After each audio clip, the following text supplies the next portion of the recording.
Varicose veins కి సరైన చికిత్స కోసం సంప్రదించండి ఎవిస్ హాస్పిటల్. నమస్తే రమగారు. నమస్తే జయ. రమగారు, కొన్ని పనులు కొన్ని విషయాలకు సంబంధించి చూడగానే అబ్బా నేను చేసేస్తా, నేను చేసేయగలను, చేసేయటంతో పాటు నేను ఈ పని ద్వారా నేను చాలా ఉన్నత స్థానాలకు వెళ్ళిపోతా, మంచి లాభాలు వస్తాయి, రకరకాలుగా ఆలోచించేస్తామండి. చెయ్యలేము అనే ఆలోచన రాదు. ఒకవేళ అటు ఇటు అయితే ఏమవుతుందో అనే ఆలోచన కూడా రాదండి. ఎవరైనా చెప్పినా కూడా యాక్సెప్ట్ చేయలేకపోతాం. అవును కదా, పిల్లల దగ్గర నుంచి పెద్దవాళ్ళ దాకా ఉంటుంది. అవునండి.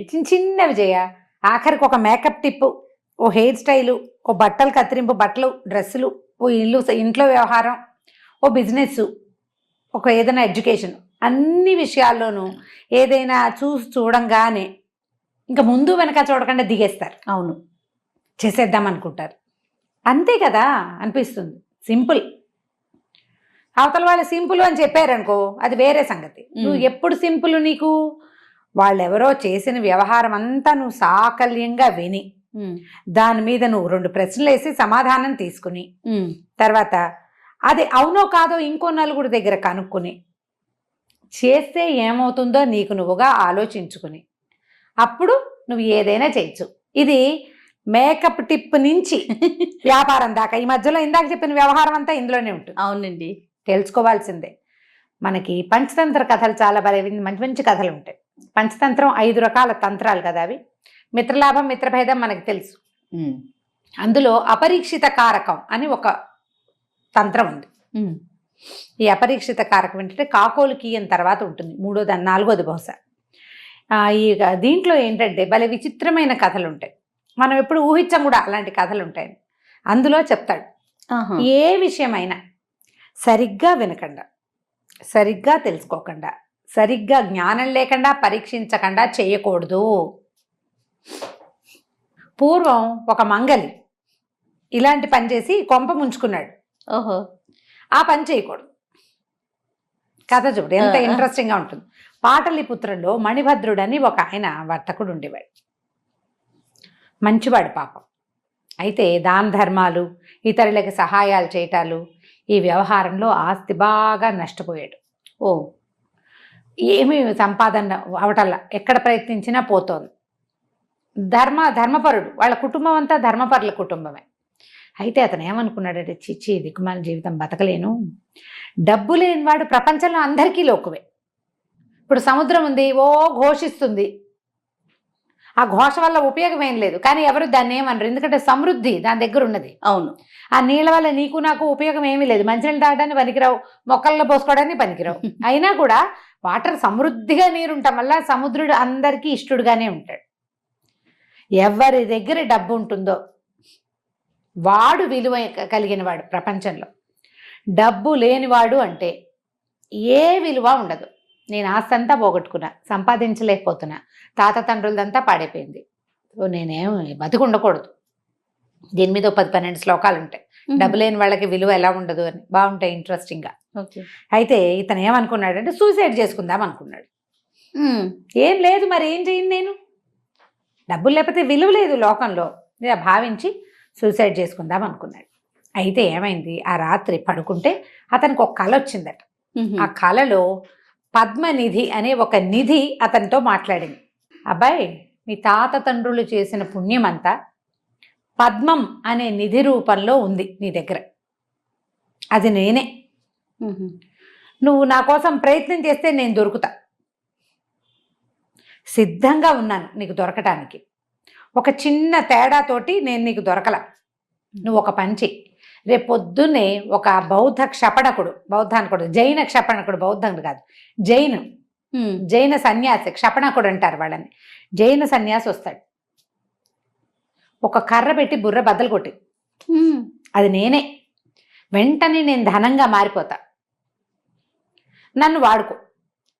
నువ్వు ఆత్మహత్య చేసుకోవద్దు, నీ పూర్వజన్మ పుణ్యం, నీ పూర్వులు చేసినటువంటి పుణ్యం నిధి రూపంలో నీకు దగ్గరలోనే ఉన్నాను నేను అని కళ వచ్చింది. ఆలోచించుకున్నాడు ఇతను. మామూలుగా కళలు కొంతమందికి వచ్చినవి అసలు నమ్మకూడదు. అందులో రోగి, పిచ్చివాడు, తర్వాత దుఃఖంలో ఉన్నవాడు, వాళ్ళందరికీ వచ్చే కళల్ని నమ్మకూడదు. ఇప్పుడు నేను దుఃఖంలో ఉన్నా, నా కళని నమ్మచ్చా? నమ్మకూడదు. కాబట్టి జైన క్షపణకుడు రేపు తెల్లవారుజామున ఎవడైనా వస్తాడో లేదో చూద్దాం. వస్తే కొడదాం, లేకపోతే లేదు. కొట్టడానికి సిద్ధపడ్డాడు. కొట్టమని చెప్పింది కదా కల్లో క్లియర్గా. సరే ఏమైంది, ఆ రోజు పొద్దున్నే ముందు రోజు సాయంత్రము, అది ఏ రోజు ఆ రాత్రి కళ్ళొచ్చిందో ఆనాటి సాయంకాలం ఈయన భార్య ఒక మంగళతనికి కబురు చేసింది. ఆ కాలంలో ఈ వ్యవహారాలు ఉండేవి. ఈ పేరు చెప్పానని, ఈ పనికి చెప్పానని అనుకోవద్దు.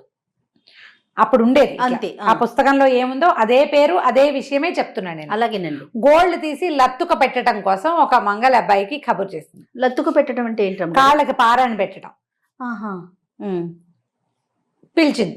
నాపితహ అంటారు సంస్కృతంలో, దాని పేరు అది. నాపితుడు వాడి పేరు కాదు, ఆ వృత్తిని అలా అంటారనమాట. సరే ఏమైంది, ఈవిడ కబురు చేసింది.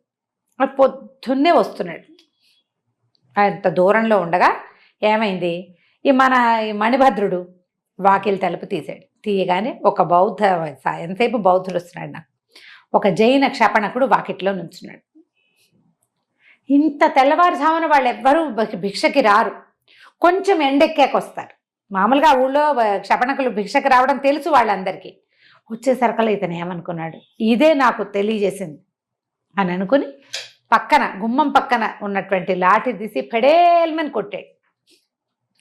కొట్టేసరికల్లా ఈ జైన క్షపణకుడు ఒక బంగారు బొమ్మలాగా మారిపోయాడు తల పగిలేసరికి. ఈ మణిభద్రుడు మహాసంతోషంతో ఆ బంగారు బొమ్మను కావలించుకుని లోపలికి తీసుకెళ్ళాడు.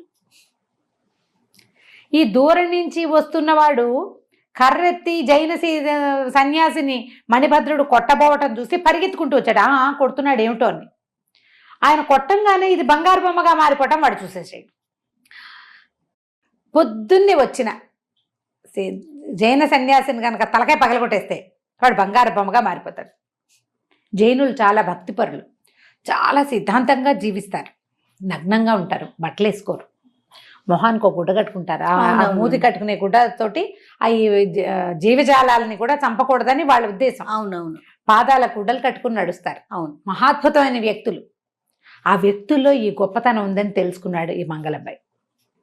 బంగారు బొమ్మ లోపలికి వెళ్ళిపోయింది.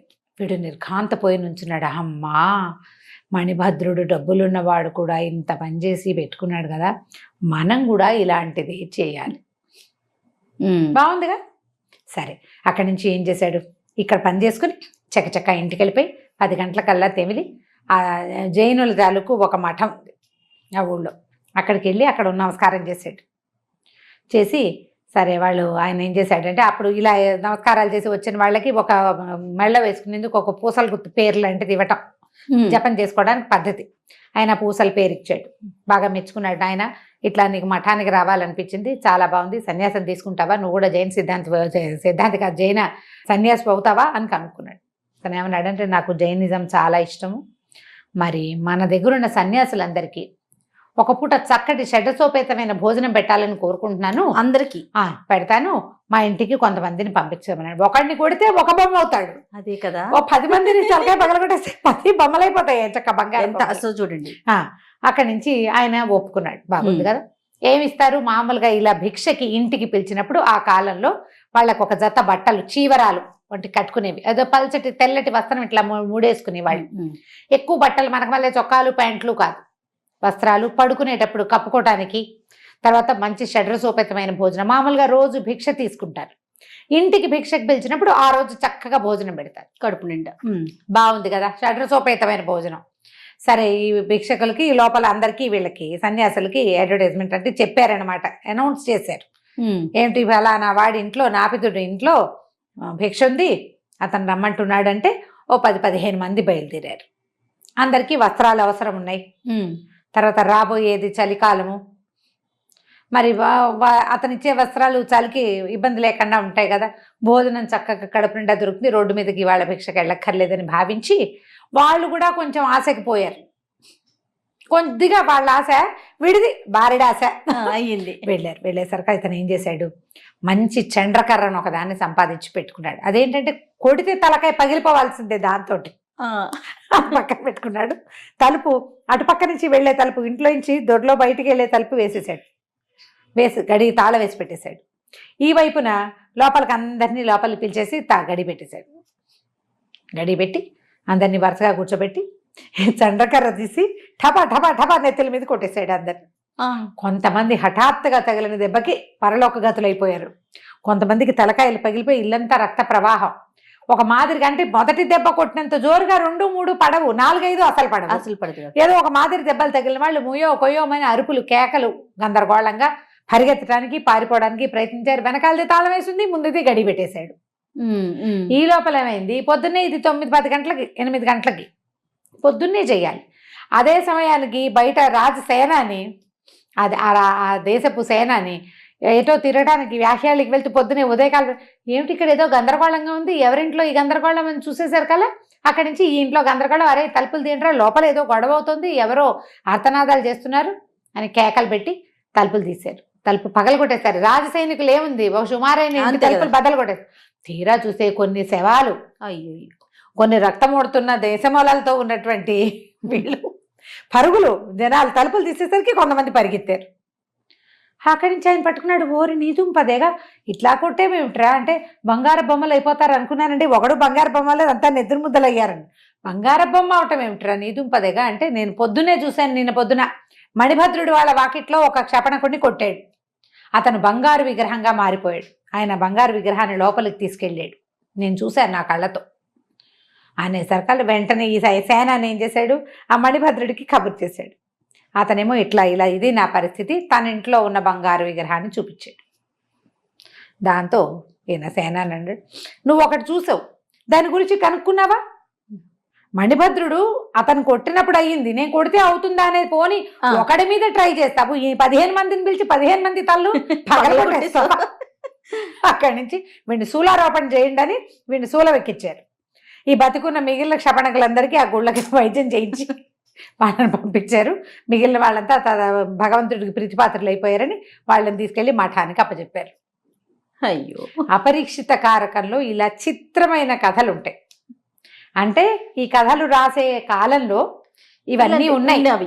ఇవన్నీ ఉన్నాయి. ఎప్పుడు కూడా జీవితంలో మనం తెలుసుకోంది, మనకి తెలియంది, మనకి అర్థం కాంది, ఊరికే కనపడుతోంది అంతే. క్లారిటీ లేకుండా ఏ పని చెయ్యలేనిది, క్లారిటీ లేకుండా ఏ పని చేయకూడదు. ఇవి పిల్లలకి చెప్పాలి, టీనేజర్స్కి. అవునమ్మా, అవును రమ్మగారు కదా, టీనేజర్స్కి ముఖ్యంగా చెప్పవలసిన కథలు ఇవి. అవును. ఇలా కొంప ముంచేసుకుంటావు. వాళ్ళు ఎవరో వెళ్తున్నారు, నువ్వు వెళ్తే అక్కడ ఏదో అవుతుంది సంగతులు. వాళ్ళు ఎలా వెళ్తున్నారో, వాళ్ళ ధైర్యం ఏమిటో, వాళ్ళకి ఏం లేదు, వాళ్ళు హ్యాపీగా వెళ్తున్నారంటే వాళ్ళకి ఏదో ఉంది బ్యాక్ సపోర్ట్, మనకేమో సపోర్ట్ లేదు. అది ఆలోచించుకోవాలి కదా. సపోర్ట్ చేయగలిగే పేరెంట్స్ అవన్నీ ఉండటం కూడా ఒక దన్ను. అవును. కాబట్టి మనం ఏది చేసినా ఆలోచించి చేయాలి, బాగా తెలుసుకుని చేయాలి అని చెప్పడానికి ఈ కథ చెప్పబడింది. చాలా బాగుంది రమ్మగారు. చాలా రోజుల తర్వాత మంచి కథ విన్నా నేను. నమస్తే రమ్మగారు. నమస్తే జీ.